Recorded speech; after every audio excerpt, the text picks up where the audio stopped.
Hiya, my name's Charlie and welcome to my channel, and today I'm going to be doing part 2 of my anxiety review, anxiety talk video. This is the actual book review to How to Survive the End of the World When It's in Your Own Head by Aaron Gillies. I'm going to break down into the chapters down in, talk about each of the chapters and sort of say a little bit about some of them. And then afterwards I will go through and chat about my feelings of the book and also, etc. So, the first chapter, there's 14 chapters in total, and they're broken down beautifully. They're not really chunky or anything. Chapter 1, I'm going to read to you what just inside the book, because it's just easier. So chapter 1, the cliched intro.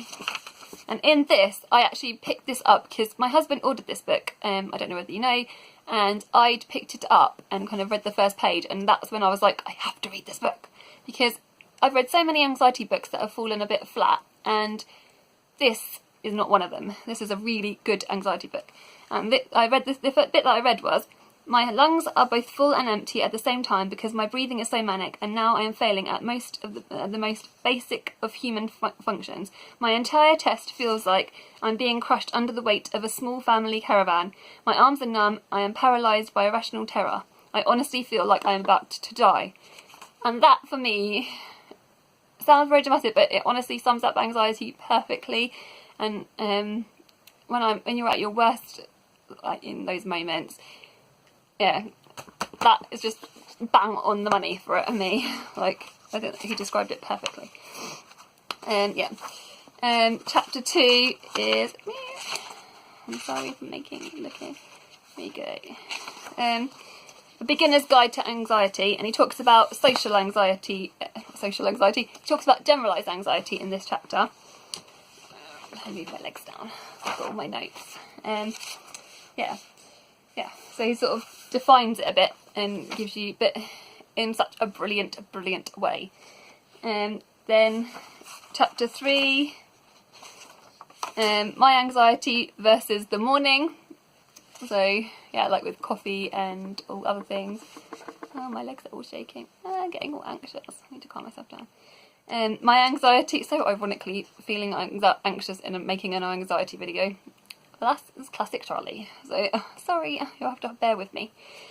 My anxiety, my anxious brain versus commuting. So this is where he talks about transport, and in particular there's a funny chapter on, I've got to find it, it's a really good chapter, on on trains. It says, a quick top 10 list of the worst train people you can encounter, and I'll just go through a couple of them. 10. Loud groups somehow having an amazing time on public transport. 9. The man with no awareness for others trying to scream a conversation into a phone. 8. The crying baby who's crying because, well, look, we all want to be a crying baby, but only this guy gets to do it in public. 7. Man spreaders. 6. The loud chewer, etc, etc, etc. He's hilarious. He just makes the reading experience so much fun. And that is a classic example of it. It's all broken down so beautifully. So yeah, that's that one. Where are we? So that was the transport one. And also talks about other transport forms of transport as well. 5. My anxious brain versus work. So obviously work-related anxiety and about how that can affect people. In this book he also includes lots of statistics and things which aren't boring, because when he does it in a brilliant way. Also, FYI, there is swearing in this book, so if you don't like swearing, you might not. If you're easily offended by swearing, you might not like that in this book.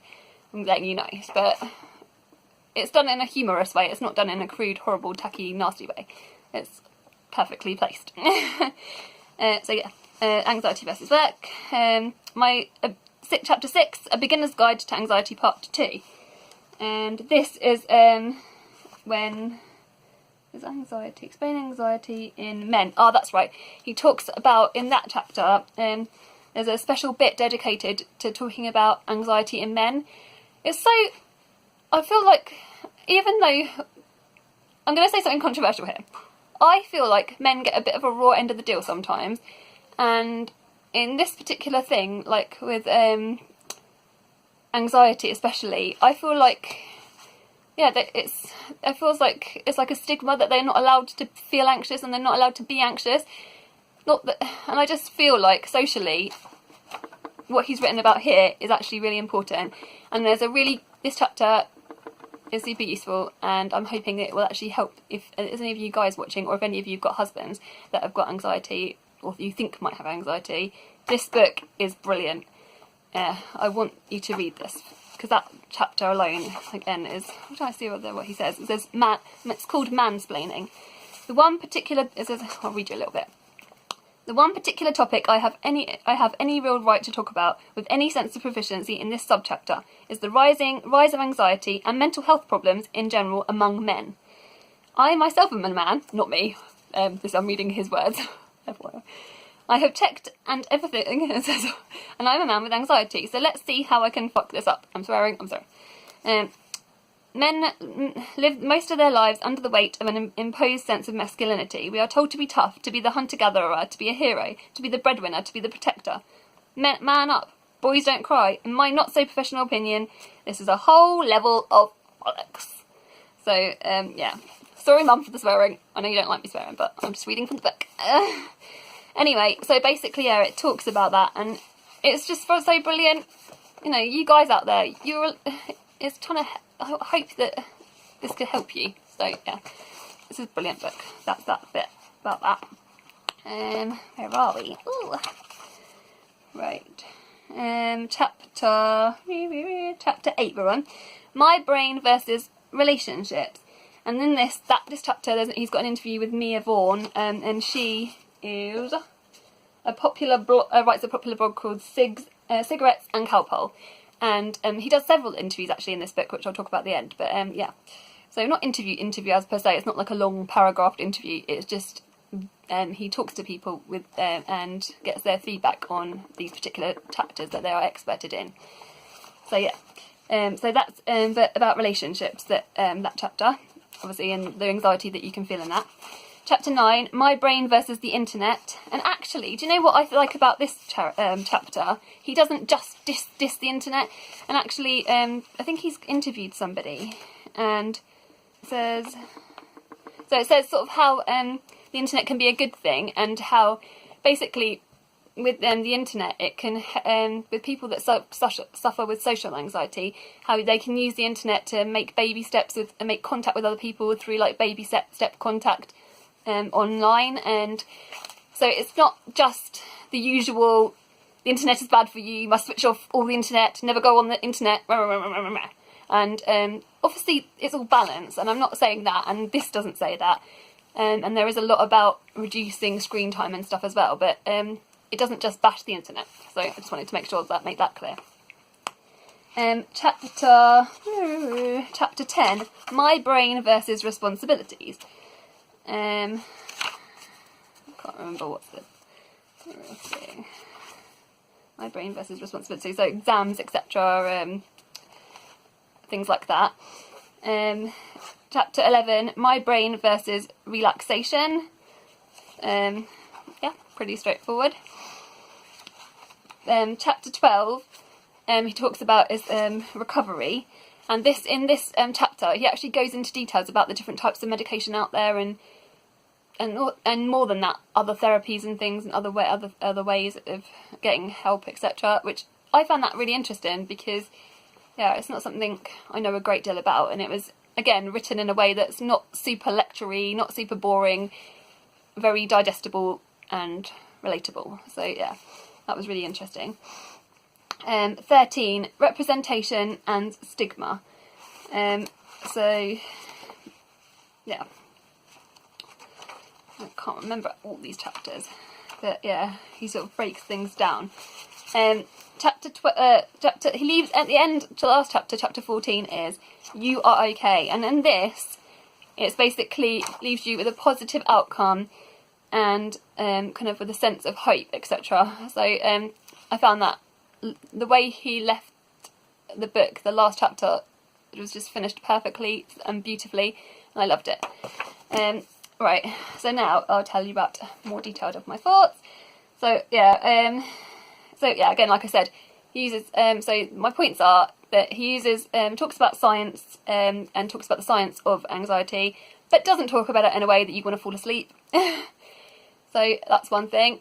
The second thing is, like I said, anxiety-related books can often set off my symptoms, and for me, this book is a rare book that didn't set my symptoms off. He uses the way he uses humour to talk about anxiety. Obviously, he doesn't mock it, but he mocks himself, and that's kind of okay, because I feel like he's allowed to do that. But it kind of, again, it breaks down those barriers and stops you feeling horrible and whirly thoughts and blah blah blah blah. So well, for me it did. He's interviewed professionals, and there's even a doctor, a neuroscientist he's interviewed in here, Daisy Buchanan, who's an author, Dean Bennett is the neuroscientist, sorry, who's a clinical, and he gives a clinical look to anxiety. Another lady, Daisy Buchanan, is a journalist, and they discuss financial anxiety. Ruby Elliott, I'm sorry if you can hear my daughter in the background. Ruby Elliott's an artist and author, and it talks about her experiences. Yeah, in a second. So that is basically my thoughts on the book. It is brilliant. Aaron Gillies has done an amazing job. He's hilariously written it, but in a brilliant way that's both informative and educational and easy to digest, etc., and also highly funny. I completely recommend it, and yeah, so to sum it up, if any of you guys are suffering with anxiety, like I said in the last video, and you just feel like you don't have anyone to talk to, you want to talk to anyone, by all means feel free to comment down below or message me on Twitter. My name is PicklersMum2 on Twitter. And yeah, just it's probably the quickest and easiest way to talk to me, because then you can follow me, and if you like message me, and then like if you want to send me a DM, you can. You know, obviously, you guys know how Twitter works. I'm rubbish with that stuff, but yeah. So yeah, you're not alone.